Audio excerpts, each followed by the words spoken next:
The MEAC shows they're not desperate by rejecting Chicago State. Aquil Glass's realistic ceiling in year one is the practice squad. And Tyson Bordeaux said, I ain't scared of Jackson State. I'm circling that game. Oh, yeah. It's locked on HBCU. Play my music. You are Locked On HBCU, your daily podcast covering HBCU sports. Part of the Locked On Podcast Network, your team every day.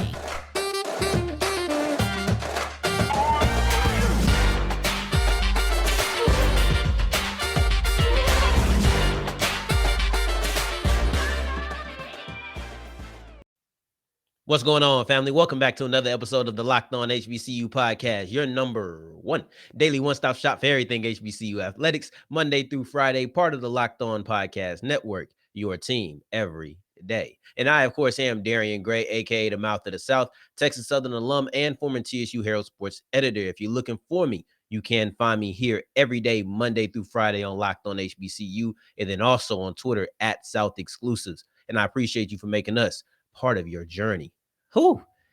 I'm excited because the MEAC just it made a statement to me.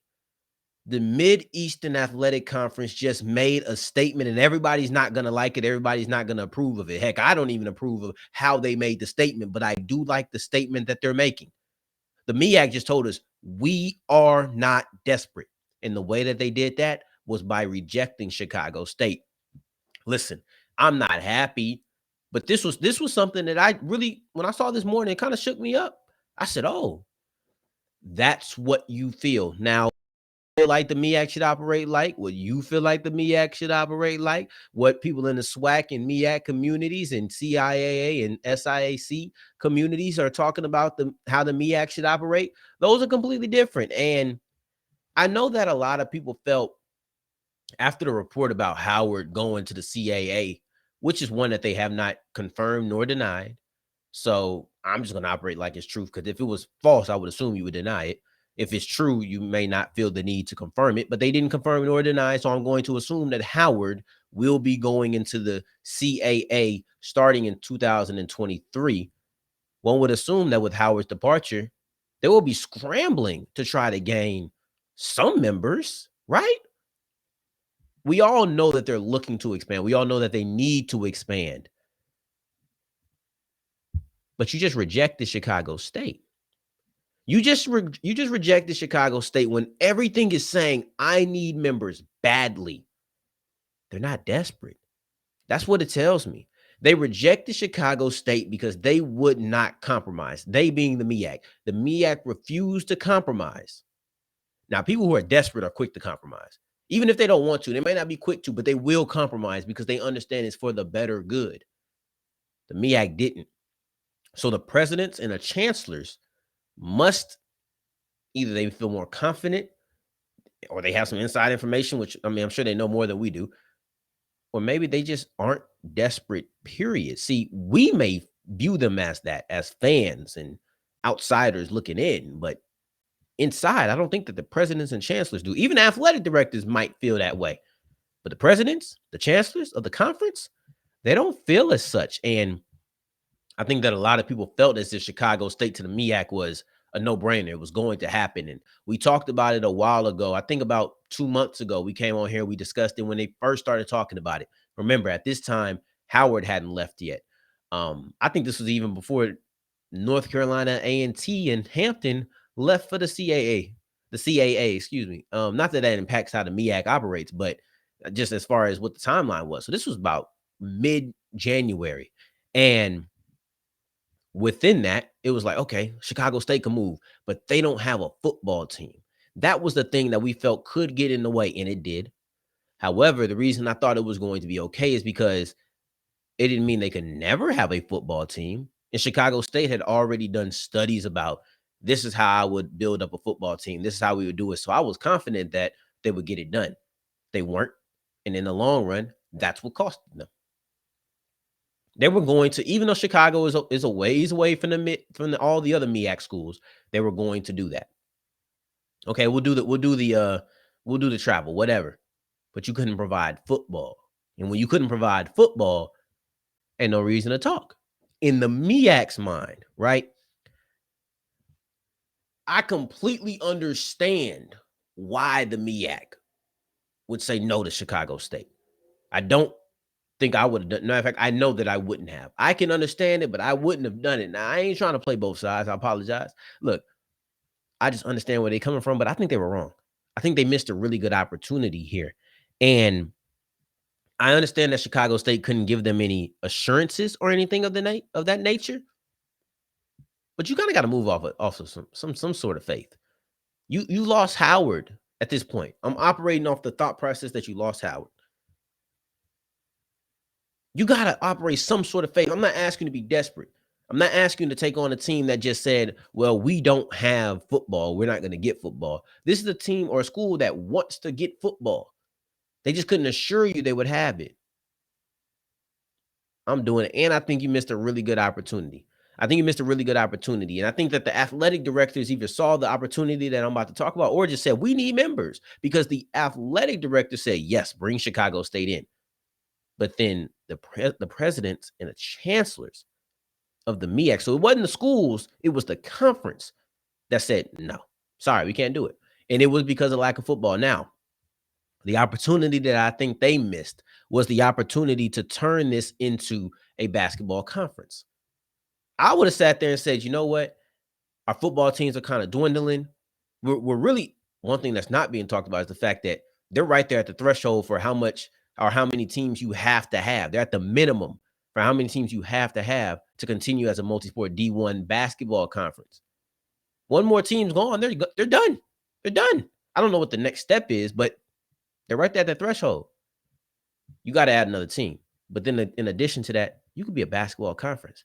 That might be hard for some. For me, it's hard to get used to. I think it would be hard for me to get used to. Just the idea of, oh, wow, the MEAC is just a basketball conference. Like, I kind of looked at the SWAC as a basketball conference only because Texas Southern is a basketball school. But football is king in America. So I get it. But this could have been a basketball conference. That could have been their thing. And Chicago State plays basketball. You could have brought them in. I think they missed a pretty good opportunity to not only expand their footprint as far as mileage across the country, but then also just have a stamp, have your signature be basketball as opposed to football. I get it. You want a football team, but let's get basketball for right now, because you're right there. You lose another team, you're done. Whatever the next consequence is, you're right there. So you need to add basketball teams. And beggars can't be choosers. That's what they say. But it brings me right back to this. They don't view themselves as beggars. They view themselves as choosers. They're not desperate. They don't look at, oh man, well, you know, North Carolina A&T and FAMU and Bethune Cookman and Hampton and now Howard are all getting up out of here. We gotta do something. They don't look at it like that. They say we need to expand because we need to expand, but we're not going to expand just for the simple fact of expanding. We're not just going to accept people just to accept people. No, we're going to make sure that they meet our criteria. Desperate people don't have that same leverage or the opinion of being leveraged, of having leverage. We might feel like the MEAC should be desperate, but they aren't. And they're showing us in this, especially when you add in, I'm going to add this last in, Virginia State and Bowie State. They said they don't want to come. If those two teams ain't coming, it seems like Chicago State is the only reported likely destination right now, or likely team to add right now.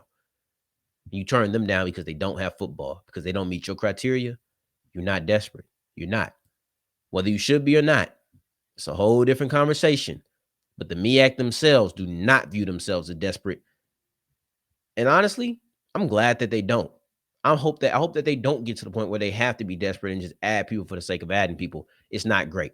I'll tell you somebody else that is not desperate and I think really does believe in himself, and that is Aquil Glass, who is in the Tampa Bay, who got a camp invite, to the Tampa Bay Buccaneers. But his ceiling this year is not on the active roster. It's as a practice squatter. But first, let me tell you about Built Bar, because Built Bar is the best protein bar on the market, bar none. I'm telling you, they have so many delicious flavors. I'm still thinking about that peanut butter that I tasted over the weekend. I have to go back to the website and see if they got the crisp again, because last time I didn't see it. I might have missed it. But man, when it comes to the original, I have that blueberry muffin that y'all know I love so dearly. You know it. I love blueberry muffin, man. Blueberry muffin guy. That's a testament to how delicious that this Built Bar is. 17 grams of protein, 4 grams of sugar, 4 net carbs. And let's not even forget to mention they also have the Built Puffs. So it's always going to be covered in chocolate like the traditional is, but this one is also covered with marshmallows. So you have protein infused marshmallows. Still good for you, still with all the health benefits. It's amazing. If you want to try it for yourself, you be a smart person. Go to built.com and use the promo code LOCKED15 for 15% off your offer. All right, so keep on rolling on today's episode of Locked On HBCU. Thank you for making us your first listen of the day. Every day, in today's word of the day is schmooze, and it means chat in a friendly or persuasive way. We're going to get to that in a little bit, but Aquil Glass is somebody that I want to talk about because I think that Aquil Glass has had so much hype around the football season that it almost makes it difficult to say this, but Tampa Bay right now, I think that his ceiling for year one is as a practice squad guy. There's nothing wrong with that. I actually think that it's a 2-year journey, but in year one of that 2-year journey, I think his roof, his ceiling, if he reaches his max this year, I think is a practice squad. I just don't think they'll give him the opportunity to go any higher than that. Now, on yesterday's episode, we talked about undrafted free agents, and then we also talked about camp invites and how there was a difference. And one of the things that we noted when talking about undrafted free agents was that Felix Harper got an undrafted free agent contract. That's what a UDFA is. He got a contract to join the Cleveland Browns after the draft. Aquil Glass didn't get a contract anywhere. He got an invite from the Bucs. Now, this is in no way to bring down Felix Harper at all. I think he's deserving of his contract. I also think that Aquil Glass was deserving of a contract as well. Nobody came calling, though. Nobody came calling. And with that, I thought it was noteworthy because this is a guy who's a 2-time National Player of the Year. This is a guy who is one of the most decorated quarterbacks in FCS history, and nobody signed him to a contract. But in Tampa Bay, now that he has a camp invite, realistically, what can he do? His ceiling is, hey, I think his genuine ceiling, if we're just not being completely realistic, is he's the backup to Tom Brady. I don't think that happens this year. I don't even think that's really realistic. No offense. I think the talent level could be there, but I don't think that the opportunities will meet. And I don't care how good you are, if the opportunities aren't there, it's not going to really matter. Now, he's the only rookie that's going to be going in the rookie minicamp at the quarterback position for Tampa Bay. That's something that I think is a huge bonus for him. It's him and only him. So he doesn't have to worry about competing with a guy like Cole Kelly, for example. We'll just throw him out there. He doesn't have to go in there and say, oh, well, I got to be better than Cole this day, and I got to be better than Cole that day. And it's not a competition in that sense. What he has to do is continue to go be better than himself. He probably has to compete against yesterday's Glass, and now he has to be today's Glass, but there's no actual person that he's competing against. So if he makes it through minicamp, it'll be all off the strength of showing what he has, not showing he's better or worse than anybody else. Now, once he gets to camp, what's the ceiling for him? I look at that quarterback room in Tampa Bay. It's Tom Brady. Tom Brady he's an Iron Man. He's not going anywhere, right? And then you have Blaine Gabbert, and you also have Ryan Griffin. You have Blaine Gabbert and Ryan Griffin. There's one other guy in there, but we're going to get to him in a second. Those two are veterans. Only one's going to make the team, in my opinion. You're only going to keep 3 quarterbacks. One of those veterans is going to make the team and be that veteran guy. I'm not dialed in all the way with the Buccaneers, so I don't know if he's planning or if Todd Bowles is planning on having Gabbert or Griffin as the backup to Tom Brady. I kind of feel like it's going to be this guy that we mentioned now in Kyle Trask. So with Kyle Trask, he was a 2nd-round pick, and I think they like the guy. Honestly, I think they like him in Tampa Bay. Now, they may still draft Tom's successor in 2023, but in 2022, I think they're perfectly fine rolling in with Kyle Trask being the backup quarterback. And if there's a blowout, if Tom were to get hurt for a game or had to get hurt in any situation, you might roll Kyle out there. That's what I think. Now, that's a lot of cooks in the kitchen. That's way too much. I think that that room is solidified. Tom Brady ain't going nowhere, duh. Kyle Trask is their young guy who's a 2nd-round draft pick last year who they're looking at maybe the quarterback. Let's have our opinions on. But if that's how you feel, go holler at my guy Brandon on Locked On Gators. He'll tell you about Kyle Trask, right, and how he feels about him. But I think that's what they're looking at with him. And you have 2 veterans, so there's no real room for the young guy in this QB room when you're only keeping 3. But there is room for you on the practice squad. And the reason I say this is a 2-year journey is because this year, okay, whatever. You go to the practice squad. Next year, if Kyle Trask isn't the guy, now you have the conversation of, okay, can you be the young guy that creeps into the room? Because you're going to probably keep that veteran, Ryan Griffin, Blaine Gabbert, or pick any other veteran quarterback who is just a backup at this point, who is just going to be whether that's a young guy getting taught the game, or if that's just the elderly quarterback that just want to have in the quarterback room. That guy will be there. The name might be different, but that guy will be there.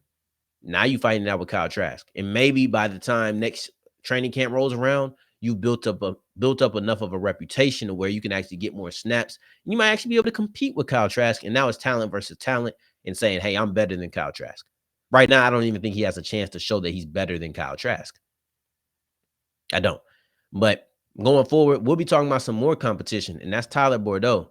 And I really like his attitude towards his game versus Jackson State coming up. Now, before we get into that, I want to say about Rock Auto, because Rock Auto is the best place when you want to purchase something for your car. You need something to work on your vehicle, go to Rock Auto. Get the parts there. They're cheaper. And I honestly feel like that's the best thing.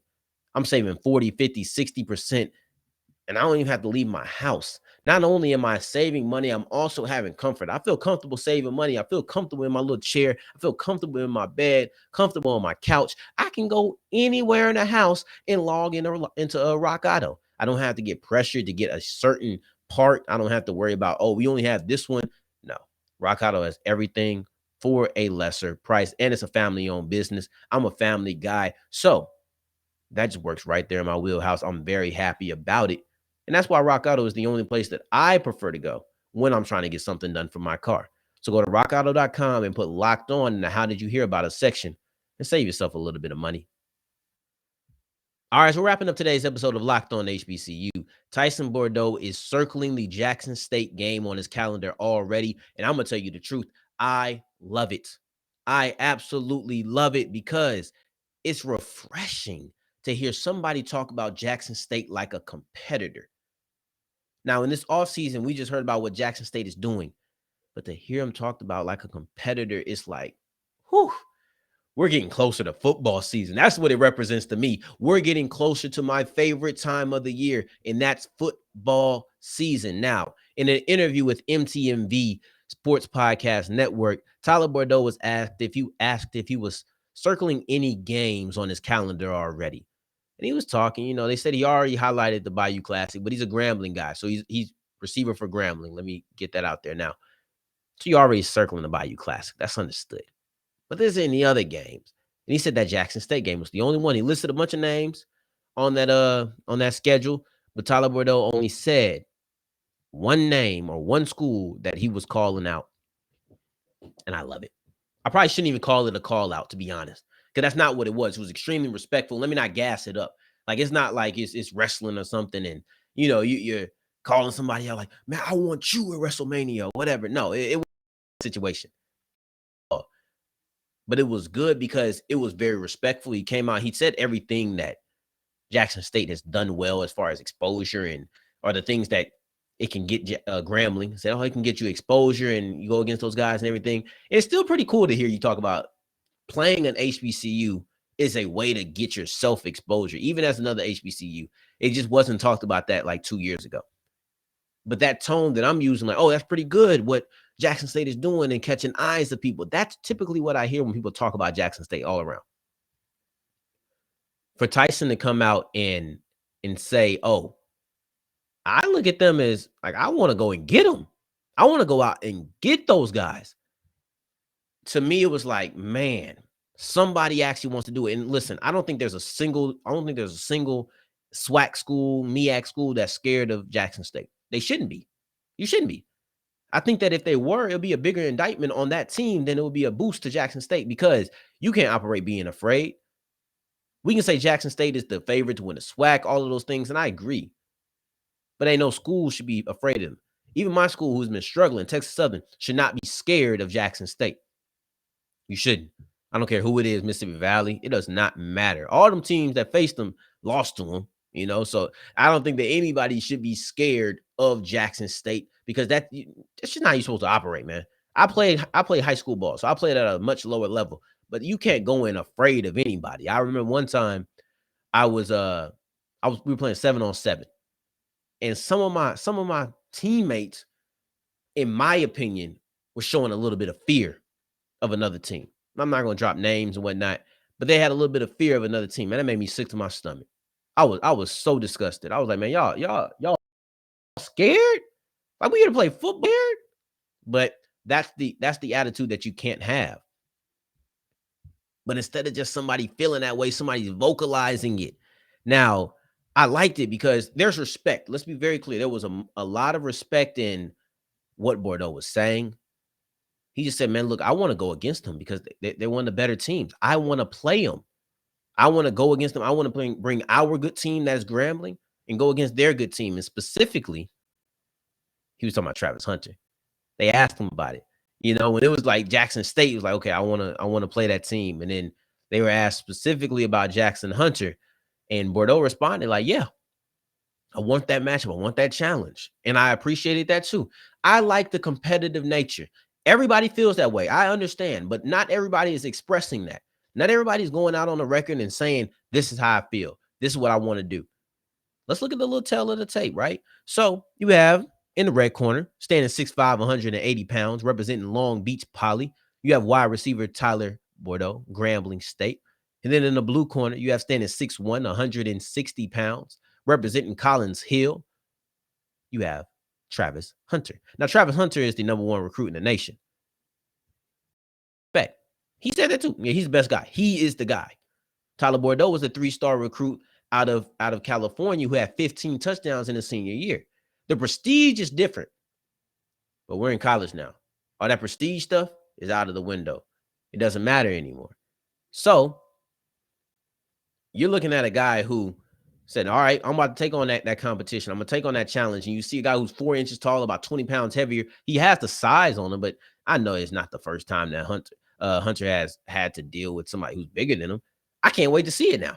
I didn't particularly have a vested interest in Grambling versus Jackson State, but now I do. These two guys are both freshmen. They're both freshmen. So they're both coming out right out of high school. I am excited to see this matchup because I'm here. He even said that Hunter is somebody he thinks about when he's training because I want to go against the best of the best. I love the competitive nature in Tyson Bordeaux, excuse me. I am now looking at you. I am now watching to see exactly what he did because he could have came out there and he could have schmoozed it up, right? He could have, oh yeah, I mean, all these games are important. No, he said, I'm circling this game right here because of the exposure. They have this top guy. I want to go against him. I love it. I love that competitive nature. The only thing I love more than that is making Locked On HBCU the first listen of the day, man. I enjoy it personally. Somebody tweeted out, Locked On HBCU is a really, really good show. I said, I can also confirm that Locked On HBCU is a really, really good show.